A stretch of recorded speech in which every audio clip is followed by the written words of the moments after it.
Cette monnaie romaine est un denier des légions de Marc-Antoine, ici il est pour la 10e légion. Ainsi, il y a eu deux 10e légions, la légion Gemina ou Jumelle, qui était apparemment la légion préférée de Jules César, et la légion Fretensis, ce qui signifie relatif au détroit. Ce surnom lui fut donné car elle gardait le détroit de Messine en Sicile. C'est cette dernière qui nous intéresse.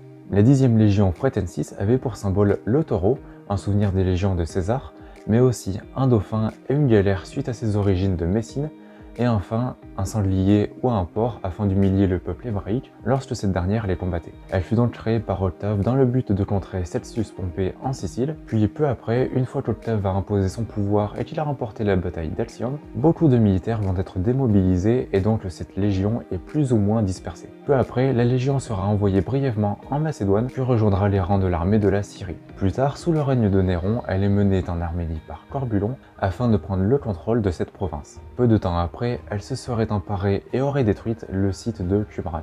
Puis 2 ans après, en 70 après Jésus-Christ, elle fit partie de l'armée menée par Titus qui marcha sur Jérusalem. Une fois cela fait, la légion Fretensis s'installa dans la ville. Quelques dizaines d'années plus tard, sous le règne d'Adrien, elle dut quitter Jérusalem afin d'aller combattre Simon ben Cosiba, le dirigeant de la deuxième guerre judéo-romaine. Ensuite, sous Marc Aurèle, une division de la légion prit part au combat face aux Marcomanes, un peuple germanique. Puis, suite à cela, sous Caracalla, la légion va de nouveau être envoyée à Jérusalem, puis à partir de là, elle va peu à peu disparaître des écrits.